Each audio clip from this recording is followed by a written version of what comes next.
well, let's see, 919. I was watching this and yeah, they shoved financials down a bit on that, and S&P is now resuming its push up.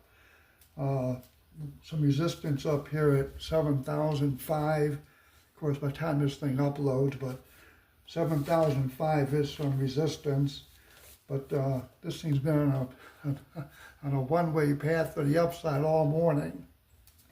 Obviously, the highs in play, 70.43.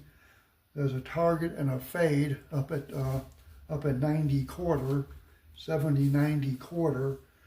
But yeah, this thing's just been marching higher. As far as any nearby support, that's down at 69.82 quarter. And then if it does want to continue from there, overnight high, something worth looking at, 65.75. But yeah, S&P just seems to want to keep pushing. You have a really crucial spot in the 10-year here at 18. They got some 16 halves out. I think if they go off at a 14 half, it's worth getting a little short down there, see if they can punch down towards the month low, 09. There's some support below there at 6 half. But this is like the last place if this 18 holds, you know. I mean, this does give the longs some life, but as I'm watching it right now, I just, 18 trade, 17 half trade.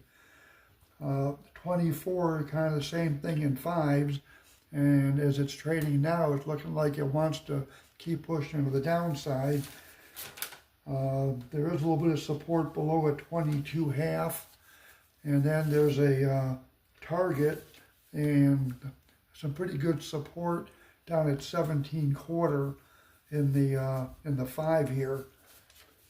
But I think if this, I just mentioned the 22 half support, but I think the important price is this 24. And you guys are going to fade 22 half. That's kind of risky. Bonds, they're putting pressure on this 18, which is actually a pretty strong price. They got I think they got 14s out.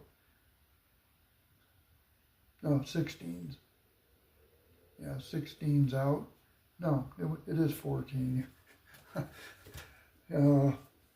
That's not really taking 18 out, and of course you got the low from Friday down there at 12.